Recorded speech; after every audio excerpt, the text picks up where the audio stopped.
Yo, yo, yo, what's up, everybody? Thank you for tuning in to yet again another fantastic indie creator interview.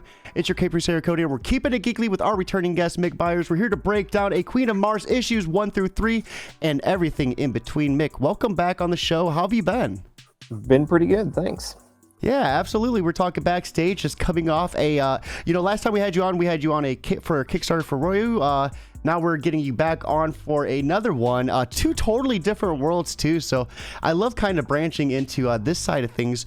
But before we get too far into this talk, give us a little bit about who you are and how you got into creating comics.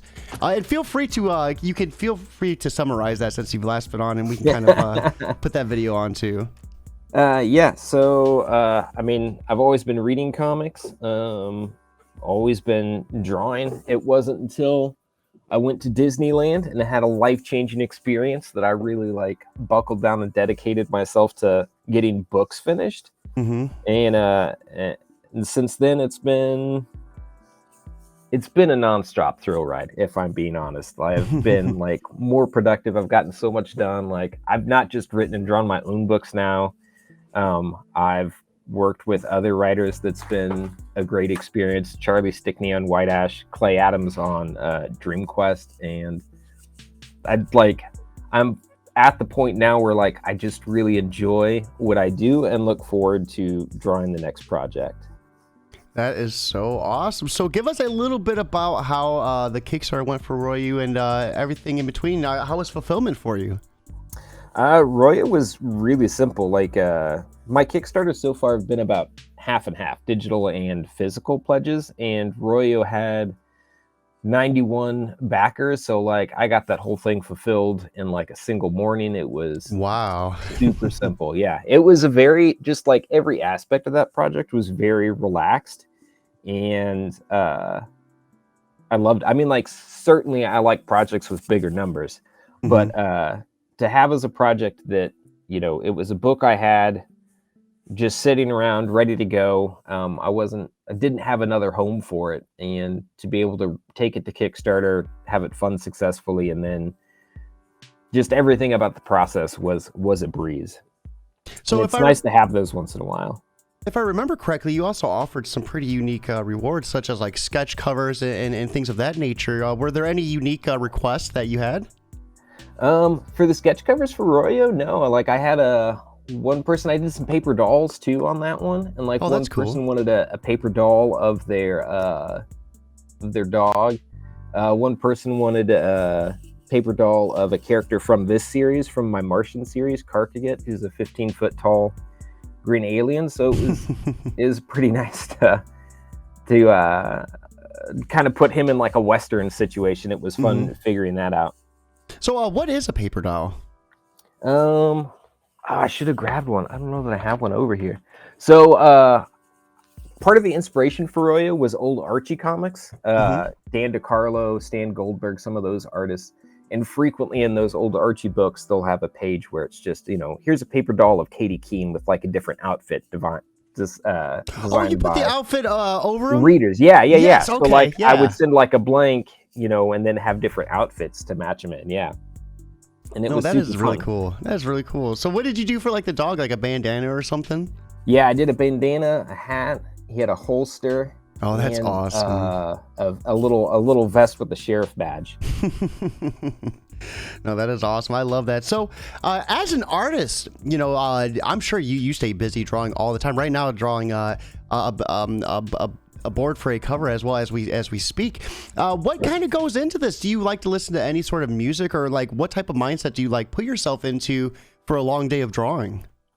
I don't actually listen to a lot of music. I listen to old time radio shows. So The Shadow, The Saint, Philip Marlowe, a lot of detective, suspense, mystery stuff as predominantly what I listen to. I share an office space with Clay Adams now, which is where I'm at right now, so frequently I just have to listen to him ramble on. But it's not bad. I've learned to kind of tune it out and focus on what I'm doing. Oh, that's awesome. So is it Clay Adams the one that we know in the indie comic sphere, or is it a different Clay Adams? No, that's him. He PBOW, Blazing Blade of Frankenstein, Red Xmas. Yeah.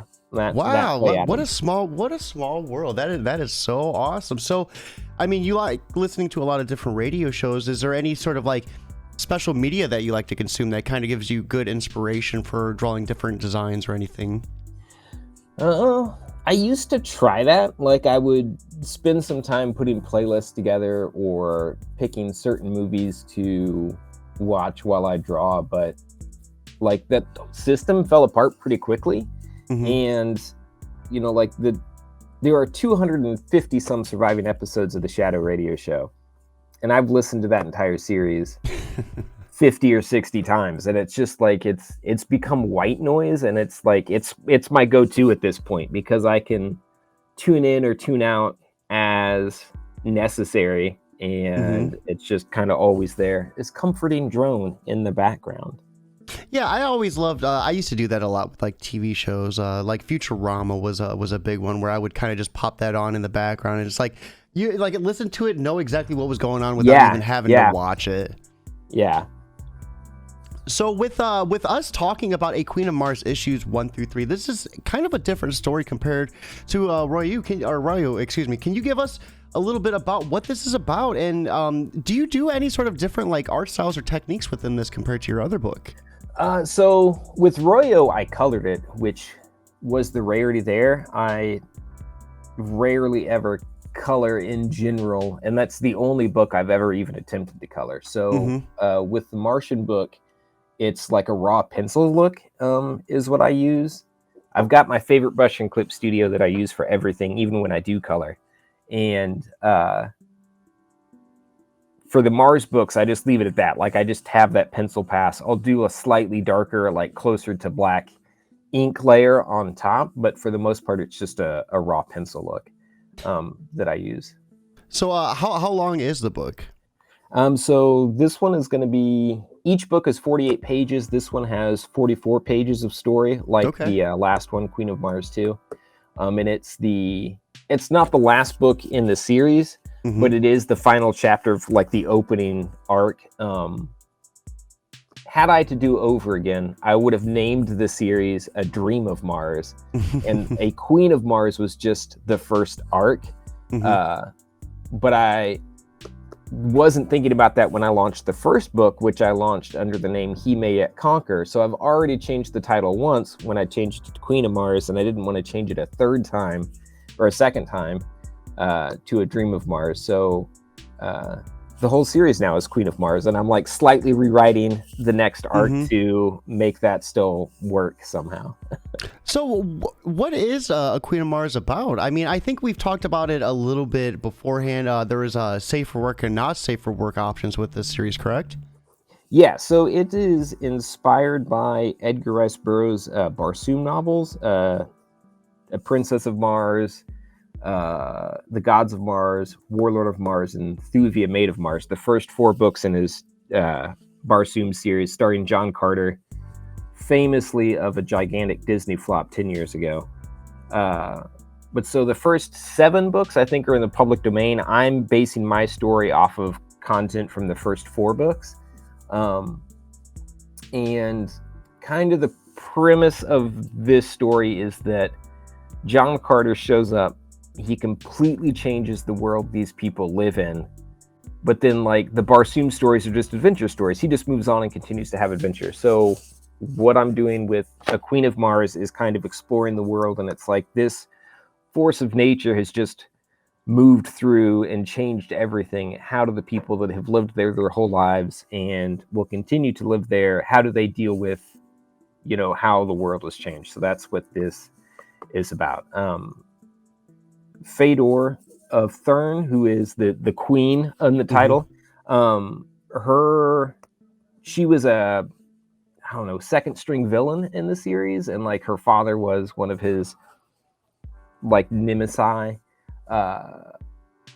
So using her as like this, sea change character, following her progress, like coming back to her people after having been swept up in John Carter's, adventures. Like, she comes back to her people, and what message does she bring? What change does she bring? Like, now that she is going to be a queen of her people, how does she guide them into this new world they live in? Oh, that's awesome. And I am loving the designs and the layout of the panels in this as well. What was some of the inspiration for character designs? Did you come up on those all by yourself, or did you use anything kind of as a basis?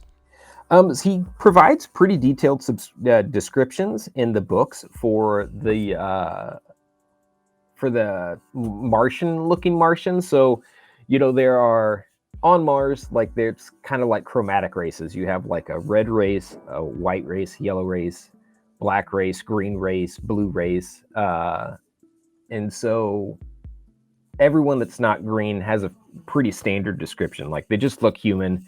Whether or not they have facial hairs, like their biggest distinguishing characteristic.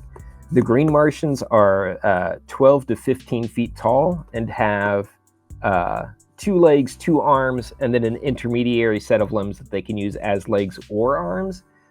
And I tried to design those very in keeping with how they're described in the book. And, it's like, I don't know that, I'm 100% accurate, but I strive for a certain kind of accuracy. Yeah. And that just became kind of the guiding principle of the character design. No one on Barsoom wears clothes in the books. They're frequently described as naked as the day they were born. They wear like jeweled harnesses, and that's it.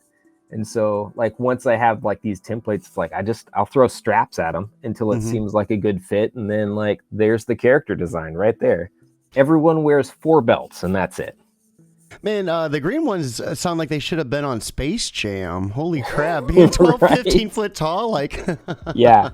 So, like, what's it like playing in space? The Western came after Queen of Mars, correct? Yeah. So, no, actually, it came first. So I drew Royo in 2020, and then I drew the first Mars book in 2021. So like Royo I finished, and then I just kind of sat on, because originally I was thinking I was going to pitch it to publishers when it was done, but I never got it like finished to the point where they would accept it. But so it just sat on my hard drive for a couple years. He May Yet Conquer, the first of the Mars stories, in like April of 2021. I was working on... Oh, would that have been when I was working on White Ash, maybe? Anyway, I was looking for a project to like try out a new technique on, like the raw pencil look. And so I just started working on pages, and I would just draw like a page of He May Yet Conquer to see how it worked. And then I ended up just having fun with it, and I kept drawing. And like I drew that whole first book in like 3 weeks because, the backgrounds were pretty sparse. The design was pretty simple. I was only doing a raw pencil look. I didn't have to do any finished work. So that whole book came together very quickly. And once I had like 16 or 17 pages of it, it was like, well, shit, I should do something with this. Yeah. So that's when I started thinking about taking it to Kickstarter and making more of a story out of it.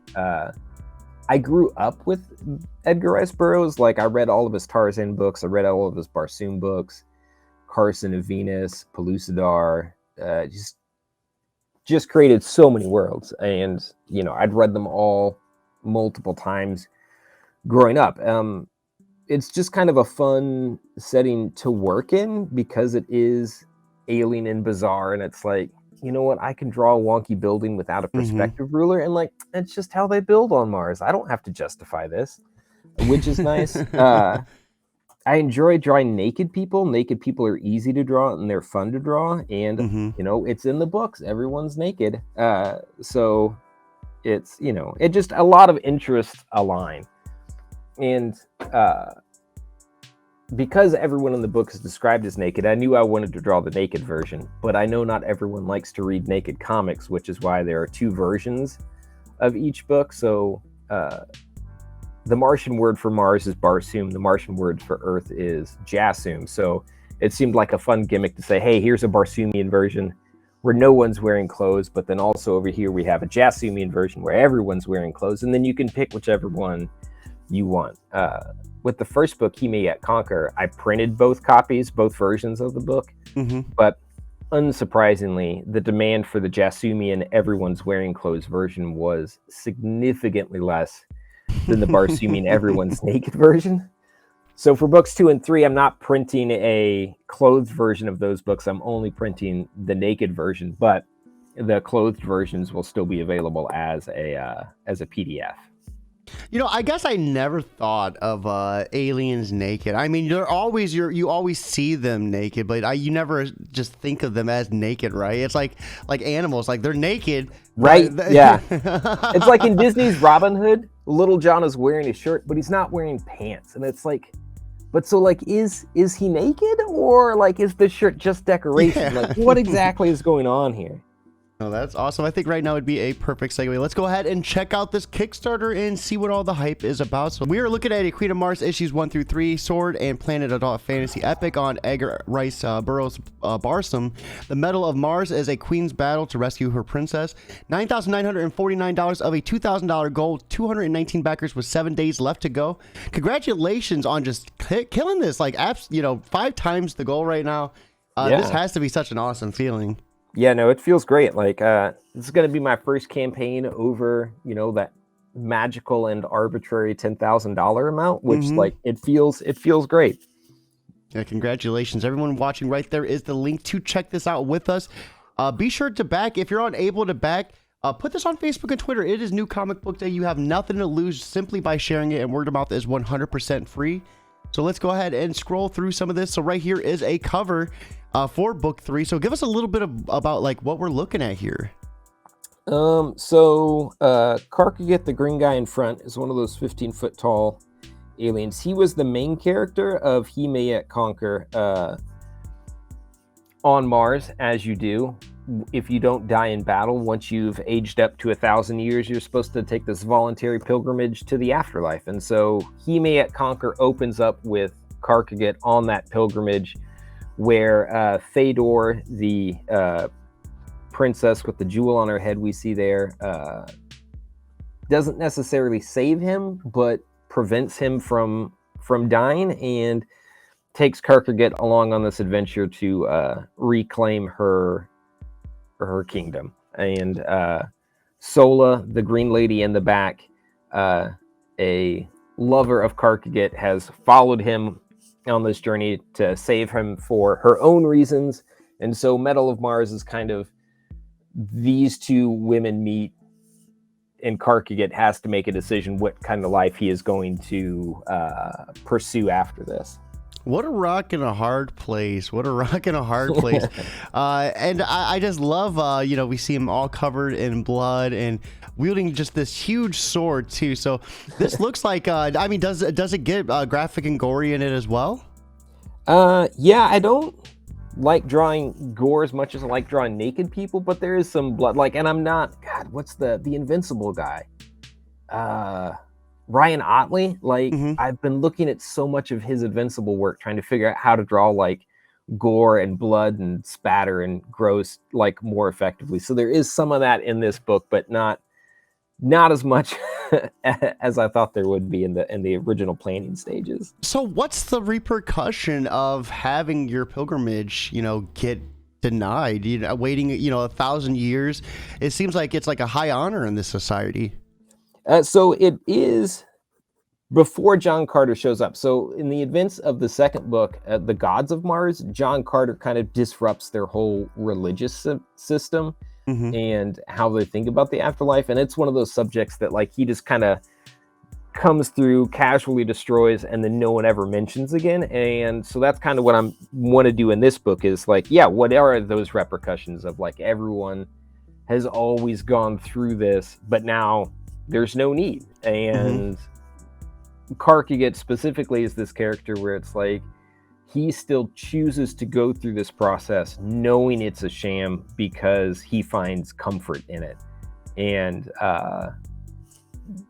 is that good? Is that bad? Like, does it matter? It's one of the questions that Karkaget specifically struggles with over the course of the series. So is Thark an amputee? It looks like he might be missing some limbs on his right side. Yeah, so there's the title of the first book comes from a saying amongst the Tharks. So the Tharks are just one of the many tribes of green Martians And there's a saying among the Tharks that leave to a Thark his head and one hand, and he may yet conquer. So I wanted to make sure that Karkaget only had a head and only had one hand, and I took all of his other arms away.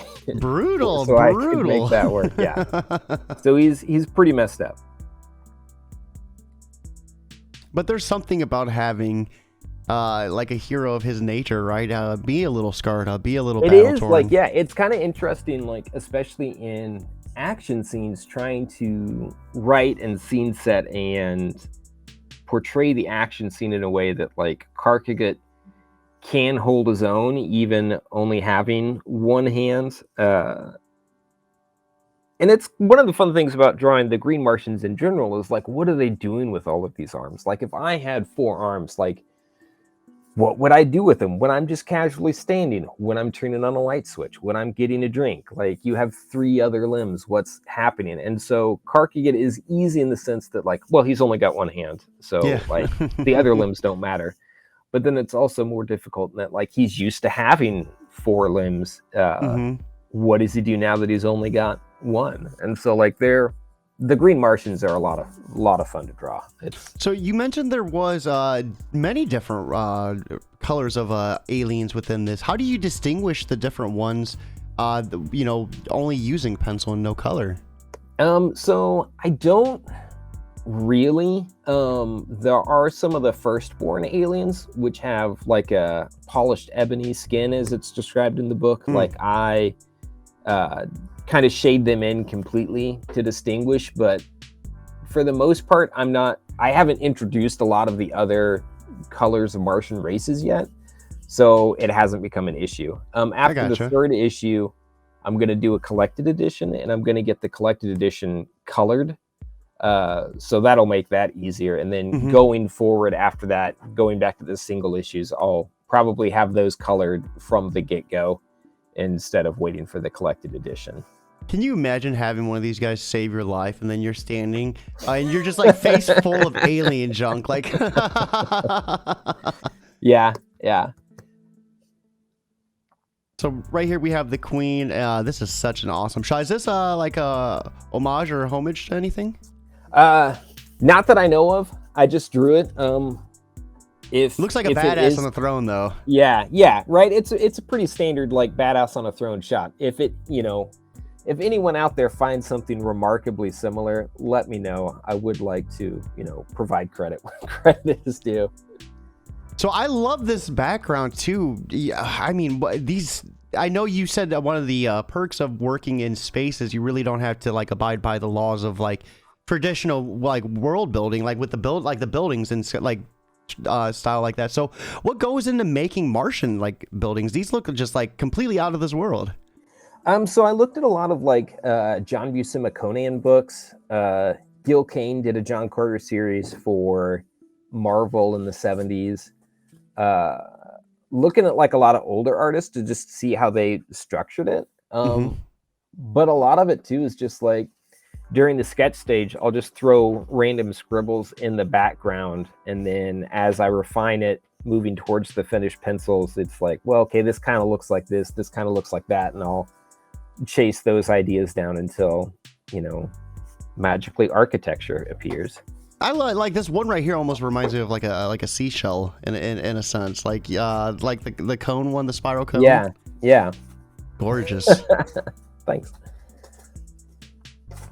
Of course, some more interiors here too. So it looks like some of these later books you get a little bit more detailed with this background. Yeah, so like that first book again was like very simple, and I was kind of like learning. Like it's still, I would say early on in my artistic career, the first book. I forget who says it, but there's something about like, you've got to draw 100 bad pages before you draw your first good page. Yeah. And He May Yet Conquer is, not inside my first 100 pages, but it's inside my first 200 pages. And so I'm still kind of finding a style, and not just a style, but a process. Like just the process has a pretty big effect on results. And so finding a style and a process even between books 1 and 3, you know, even though they're only 2 years apart, like I've drawn a lot in between those 2 years, and so like my style and my process has changed. So the difference in art is significant.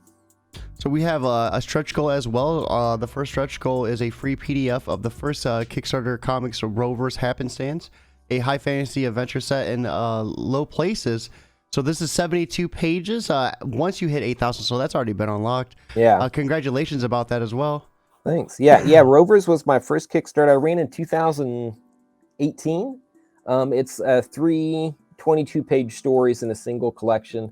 I wanted to put it up there as a stretch goal because, like Royo, I have drawn a 4th issue of Rovers that's just been sitting on my hard drive since then. So my plan is to bring that to Kickstarter next before I do the collected edition of Mars. So like, yeah, I'd like to get more people involved in the world of Rovers before that comes back to Kickstarter later this year. Let's go. So what type of world is this going to be? It looks like it's a little bit different from the first 2 you have already. Yeah, so Rovers is high fantasy adventure set in the low places. Think Firefly, but in the time of the Fellowship. It's a D&D group, but everyone has boring backstories. Like no one's a lost princess, no one's involved in an ancient prophecy. Like kind of the guy I view as the viewpoint character. Gaberlin is a local magician who like survives by like casting a spell on stale ale and like bringing it back up to freshness. Like that's what he does for a living. If you lock yourself out of your house, you don't call a locksmith. Like Gaberlin comes by and zaps it. Like he just does trick magic to make ends meet, and he's the kind of person that ends up in this group. Hey, nothing worse than stale beer, though. So, I mean, that does seem like a worthwhile skill to have. People underestimate it until they're like, oh, but you know what? This is actually pretty nice. Here's a look at the difference between like the not for safe and the safe for work editions of these covers as well. Because I'm not printing different versions of the book, the Jasoomian and the Barsoom, I decided to carry that theme over into the covers. And so, like, I'll offer Jasoomian and Barsoomian safe for work and not safe for work covers, even if all of the print interiors are the same. It still, gives people options. Some very gorgeous covers here. Yeah, so I had Adam Markowitz and Chris Panda are those 2 covers. And I think most of my cover recommendations I got from Charlie Stickney this time because he knows everybody.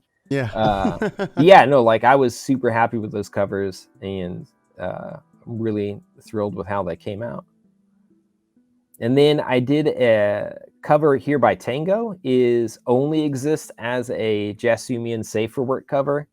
And then a little further down, I got a watercolor by Sean Joyce that exists only as a not safe for work cover, which is that guy right there. And that's I really like that one. Like, kind of throws me back to like old paperback covers, which like as soon as I saw his work, I was like, oh shit! Like I definitely need one of those because it just like it perfectly captures the feel of these books that I read growing up, and so like having that for my book now is amazing. And that'd be terrifying, having like 3-4 swords coming at you. Like holy crap! And of course, we have some original art and sketch covers as well. Let's go ahead and check out some. Do you have the reward? Hey, can you scroll back up for a second?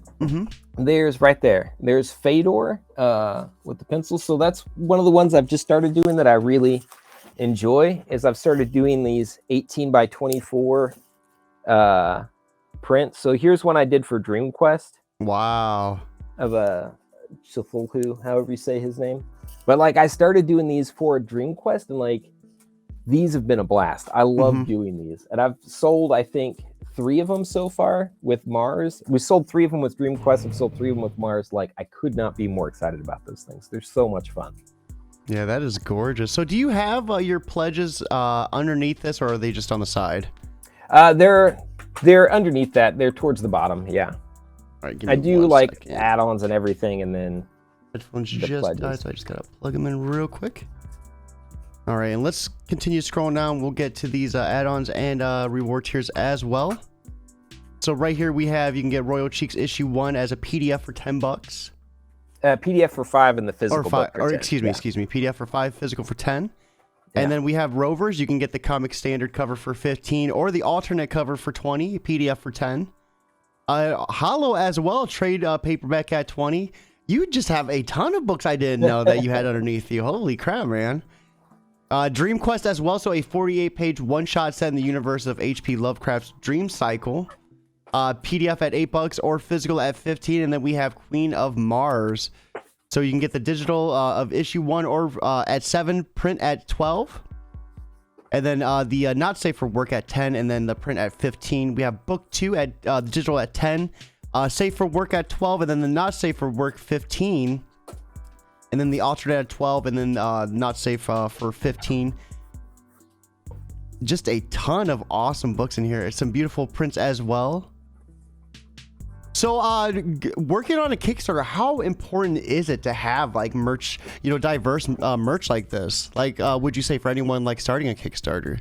I don't know. I'm kind of conflicted on it. It is nice, like having to sell, but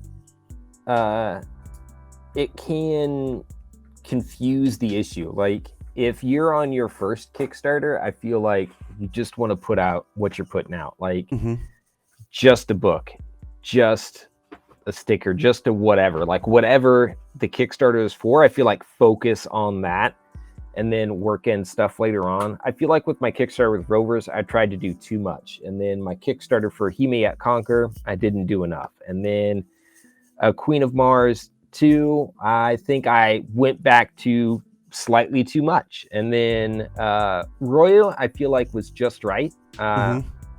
And then I'm happy with what I'm offering for Queen of Mars 3 too, which like is not a lot. Like, because you the have only 3 stretch issues. goal I did, was the PDF for Rovers, but it's like I'm working on like 3 books. Like, I want to make sure that I offered enough choice just for getting this book as part of the series instead of like, hey, here's a bunch of like other stuff to shill.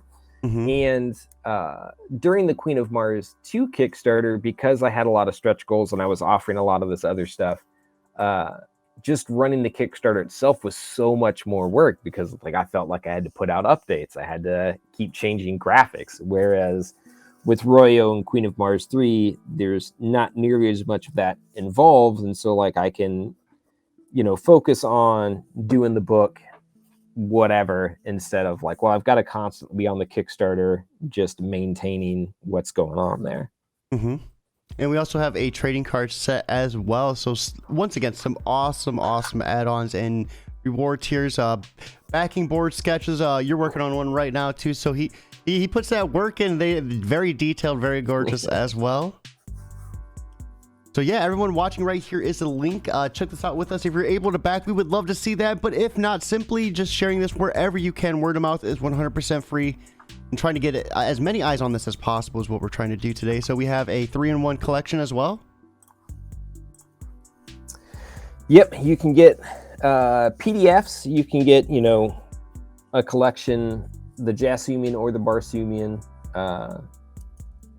as PDF collections, and then you move into the physical tiers where you can't get, like a Jassoomian all 3 physical tier because 2 and 3 won't be physical.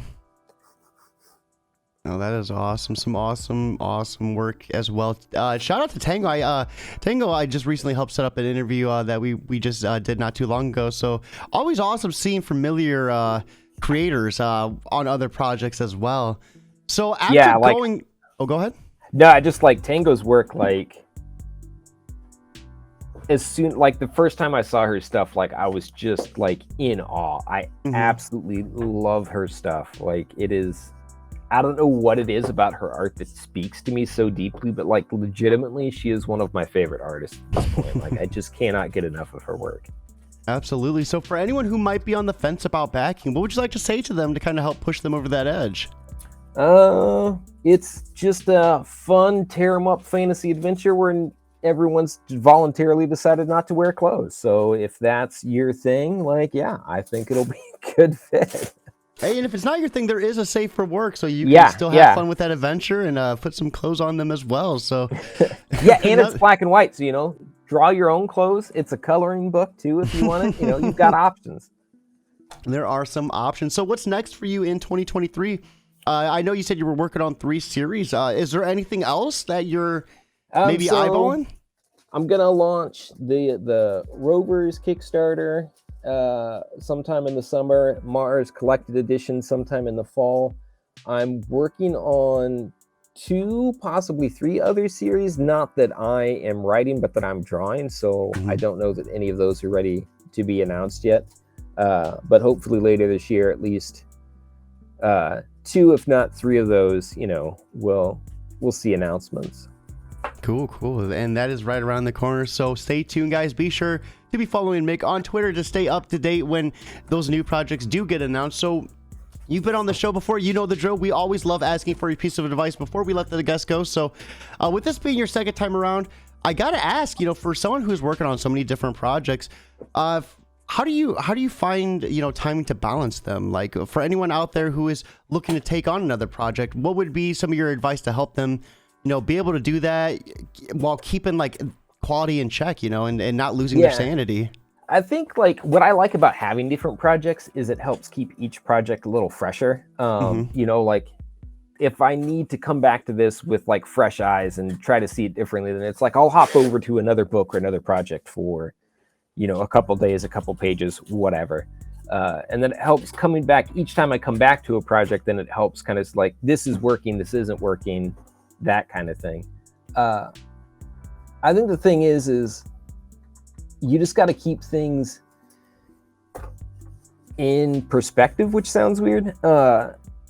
Like the goal is progress. The goal is a finished book. And so I don't have like, I need to get so many pages done today. I need to get so many pages done this week. It's more of like, by the end of this month, this is where I want to be at on this project. This is where I want to be at on this project. This is where I want to be at on that project.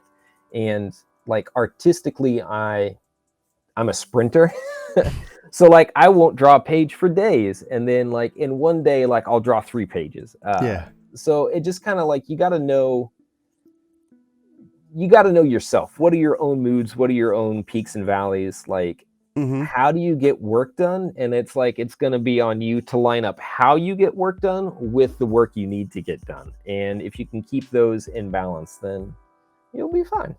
It doesn't matter how you get there, as long as those 2 are in check. Yeah, as long as you get there eventually, yeah. Are you a sprinter because like that self-imposed time limit? I know for me, with what I do, like if I have like a self-imposed time limit, like I'm more prone to get it done. I often find that if I don't have like that time limit, I will go days without like feeling like I need to get anything done until it's not the time limit for me. It's the next project. Like I've got to have another project lined up, and it's like I need to finish this before I can move on to that. Like that's what helps me. If I have a time limit on it, like my daughter loves to run on a treadmill, and I absolutely hate it, because if I'm on the treadmill for a certain amount of time, I've got no motivation, because I'm going to be stuck here for 30 minutes. Like I'm going to waste 30 minutes of my life. Why even bother? Gotta put a podcast on. Whereas like as soon as I get off the treadmill, I'm heading to Wendy's. Like, yeah, I'll bust out that mile, whatever. Like I'll get it done in 2 minutes so I can go to Wendy's after that. But if I'm still going to be on the treadmill after I finish my mile, why am I even running the mile? And see, I had too many Baconators, so I had to get in the habit of, because I have to get on that treadmill. So I'm like, you know what? Instead of sitting on my computer and going through social media, I'm just going to be hitting social media up while I'm on the treadmill. So while you're on the treadmill, so I'm like responding back. I'm hitting the likes back, hitting my notifications. I'm like, look at me go. Multitasking, yeah. No, that is awesome. Mick, thank you for swinging by. This has been such an awesome chat. Everyone watching, right here is the link to check this out. It is New Comic Book Day. You have nothing to lose by simply sharing this on Facebook and Twitter. Word of mouth is 100% free, and getting as many eyes on this project as possible is what we're trying to do. I had an awesome time with you. Thank you once again for swinging by. It's always a pleasure to get you back on the show. Everyone watching, I hope you all have a fantastic Wednesday afternoon, but most importantly, guys, keep it geekly.